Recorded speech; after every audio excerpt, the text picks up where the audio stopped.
सुप्रभात विद्यार्थियों, मैं अमित कुमार सिंघल, टीजीटी हिंदी, केंद्रीय विद्यालय दिरांग। पिछले वीडियो में हमने पहला पाठ स्वयं प्रकाश द्वारा रचित कुछ पाठ हमने पढ़ा था और स्वयं प्रकाश जी का जीवन परिचय देखा था। मदन मोहन मालवीय द्वारा और जाकिर हुसैन द्वारा दिए गए संदेशों को हमने पढ़ा था और हमने यहाँ तक पढ़ लिया था,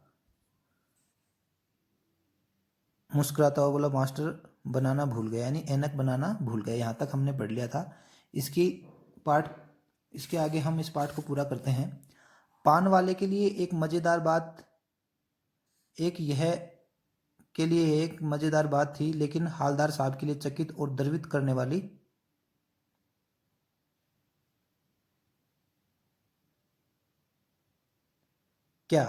कौन सी बात चकित करने वाली थी?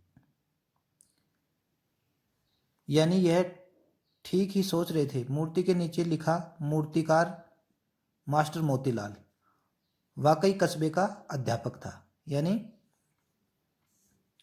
कौन था?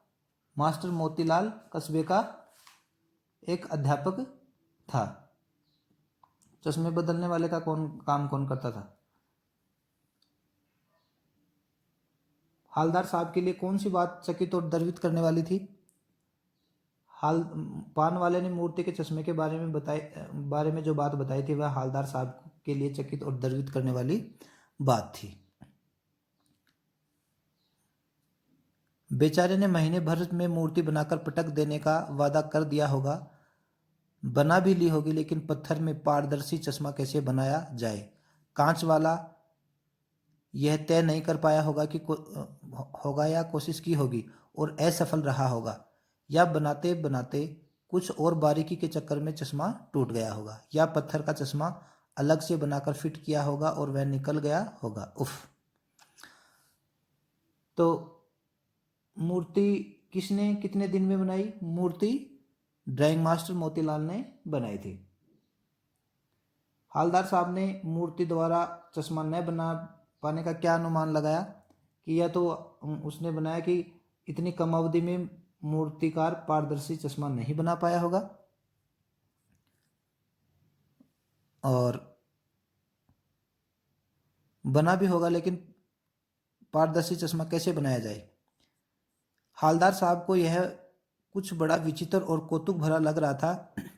इन्हीं ख्यालों में खोए खोए पान के पैसे चुकाकर चश्मे वाले की देशभक्ति के समक्ष नतमस्तक यानी झुकना, आदर के साथ किसी के सामने झुकना होते हुए वह जीप की तरफ चले।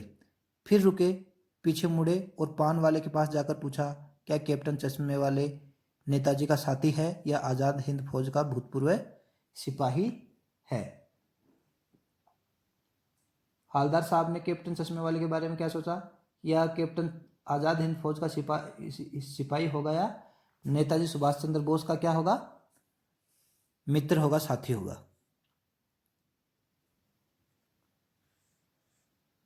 पान वाला नया पान खा रहा था। पान पकड़े अपने हाथ को मुंह में 1.5 इंच दूर रोककर उसने हालदार साहब को ध्यान से देखा, फिर अपनी लाल काली बत्ती सी दिखाई और मुस्कुराकर बोला, नहीं साहब, वो लंगड़ा क्या जाएगा फौज में। देखिए, ये पान वाला है, वो कैप्टन चश्मे वाले पे क्या व्यंग्य कर रहा है, वो लंगड़ा क्या जाएगा फौज में।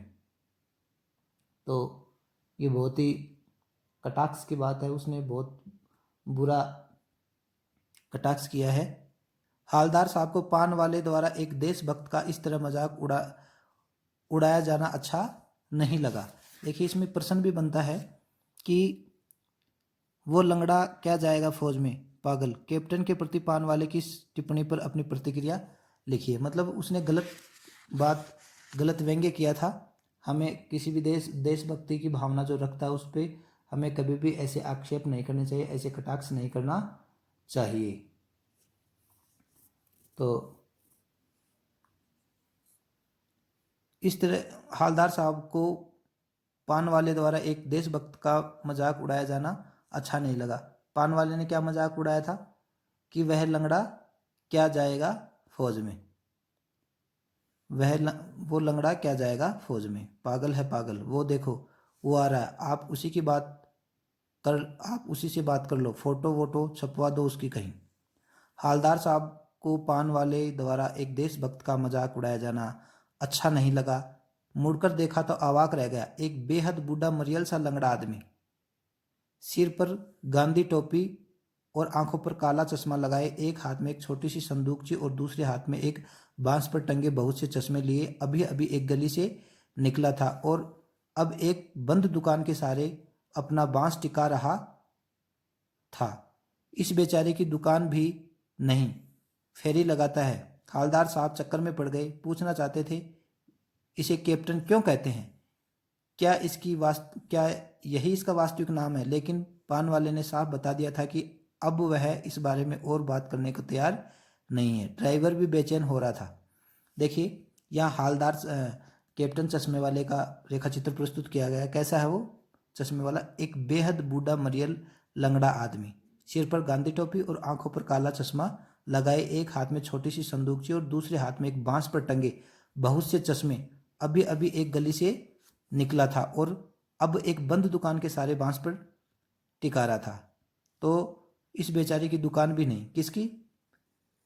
चश्मे वाले की। फिर फेरी लगाता है। हालदार साहब चक्कर में पड़ गए, पूछना चाहते थे। क्या पूछना चाहते थे? इसे कैप्टन क्यों कहते हैं, क्या यही इसका वास्तविक नाम है, लेकिन पान वाले ने साहब मना कर दिया था आगे बात करने से।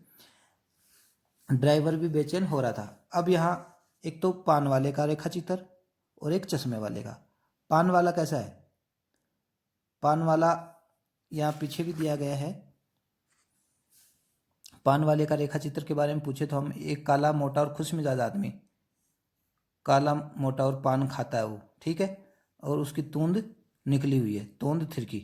और कैप्टन चश्मे वाला कैसा है? एक बेहद बूढ़ा मरियल लंगड़ा आदमी है, सिर पर गांधी टोपी और आंखों पर काला चश्मा लगाए रहता है।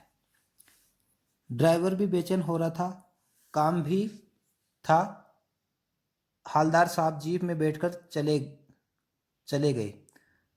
हालदार साहब ऑफिस के काम से उस शहर से 15 दिन में लगभग एक बार निकलते थे, तो उस शहर में रुककर पान खाते थे। 2 साल तक हालदार साहब अपने काम के सिलसिले में उस कस्बे से गुजरते रहे और नेताजी की मूर्ति में बदलते हुए चश्मों को देखते रहे। कितने साल तक गुजरते रहे? 2 साल तक। क्यों गुजरते थे? अपने काम के सिलसिले से। और क्या देखते थे? नेताजी की मूर्ति पर बदलते हुए चश्मों को देखा करते थे, देखते रहते थे। कभी गोल चश्मा, कभी चौकोर, कभी लाल, कभी काला, कभी धूप का चश्मा, कभी बड़े बड़े कांचों वाले गोगो चश्मा, पर कोई ना कोई चश्मा होता जरूर। उस धूल भरी यात्रा में हालदार साहब को कौतुक और प्रफुल्लता यानी प्रसन्नता, कौतुक यानी जिज्ञासा के कुछ क्षण देने के लिए। फिर एक बार ऐसा हुआ कि मूर्ति के चेहरे पर कोई भी कैसा भी चश्मा नहीं था। जब हालदार साहब 2 साल तक इस कस्बे से गुजरते रहे तो मूर्ति पर कोई ना कोई चश्मा लगा रहता था, लेकिन एक दिन क्या हुआ, एक बार ऐसा हुआ कि मूर्ति के चेहरे पर कोई भी कैसा भी चश्मा नहीं था। उस दिन पान की दुकान भी बंद थी, चौराहे की अधिकांश दुकानें बंद थी। अगली बार भी मूर्ति की आंखों पर चश्मा नहीं था। हालदार साहब ने पान खाया और धीरे से पान वाले से पूछा, क्यों भाई, क्या बात है, आज तुम्हारे नेताजी की आंखों पर चश्मा नहीं? पान वाला उदास हो गया। उसने पीछे मुड़कर मुंह का पान नीचे थूका और सिर झुकाकर अपनी धोती के सिरे से आंखें पोंछता हुआ बोला, साहब कैप्टन मर गया। देखिए, पहले तो वो व्यंग्य कर रहा था कि वो लंगड़ा क्या जाएगा फौज में, लेकिन अब वो क्या है, वो भावुक हो गया।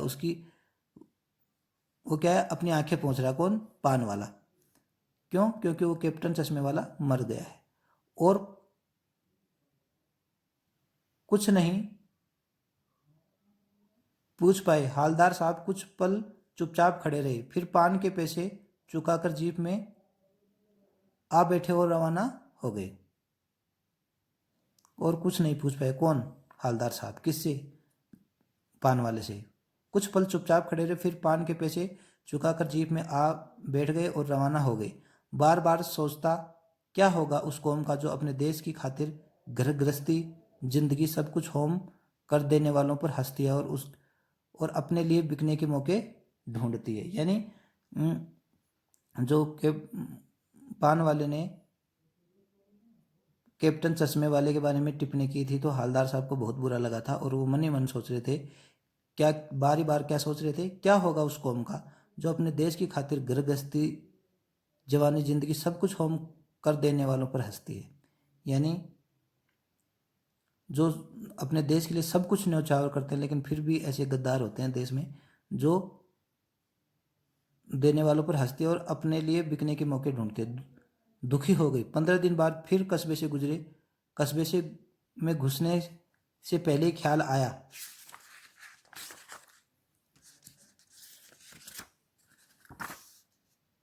कस्बे की हृदय स्थली यानी बीच में सुभाष की प्रतिमा अवश्य ही प्रतिष्ठापित होगी, यानी वहीं होगी, लेकिन सुभाष की आंखों पर चश्मा नहीं होगा। क्यों?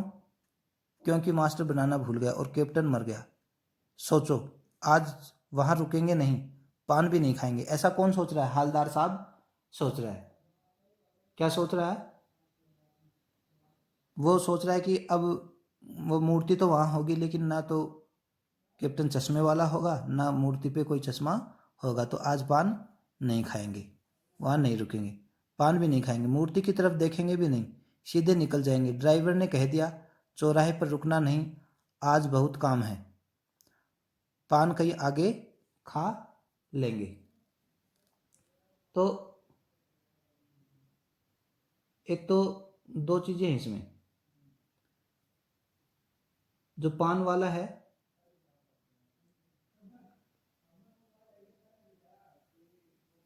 वो उदास हो गया था उसके मरने पर, लेकिन आदत से मजबूर आंखें चौराहे आते ही मूर्ति की तरफ उठ गई। जब हवलदार साहब ऑफिस के काम से फिर शहर की तरफ से जा रहे थे तो जब भी आते थे नेताजी की मूर्ति की तरफ देखते थे, वहां रुकते थे और पान खाते थे। चश्मे वाले को भी देखते थे, चश्मे को भी देखते थे। लेकिन उसने फैसला किया कि अब वो चश्मे वाला मर गया है तो अब वहाँ पान भी नहीं, वहाँ रुकेंगे नहीं, पान भी नहीं खाएंगे और मूर्ति की तरफ देखेंगे भी नहीं। ऐसा कौन सोच रहा है? हवलदार साहब सोच रहे हैं, क्योंकि उसे मन ही मन में बहुत दुख है, बहुत तकलीफ है। लेकिन आदत से मजबूर आंखें चौराहे आते ही मूर्ति की तरफ उठ गई। कुछ ऐसा देखा कि चीखे, रोको। जीप स्पीड में थी। जीप किस में थी? तेज गति से चल रही। ड्राइवर ने जोर से ब्रेक मारी। रास्ता चलते लोग देखने लगे। जीप रुकते न रुकते हवलदार साहब जीप से कूदकर तेज तेज कदमों से मूर्ति की तरफ लपके और उसके ठीक सामने जाकर अटेंशन खड़े हो गए। ड्राइवर ने जोर से क्या मारा? ब्रेक मारा। रास्ता चलते लोगों ने देखने लगे। जीप रुकते न रुकते हवलदार साहब जीप से कूदकर तेज तेज कदमों से मूर्ति की तरफ लपके और मूर्ति के सामने जाकर क्या हो गए? अटेंशन खड़े हो गए। मूर्ति की आंखों पर सरकंडे से बना छोटा सा चश्मा रखा हुआ था, जैसा बच्चे बना लेते हैं। हवलदार साहब भावुक है।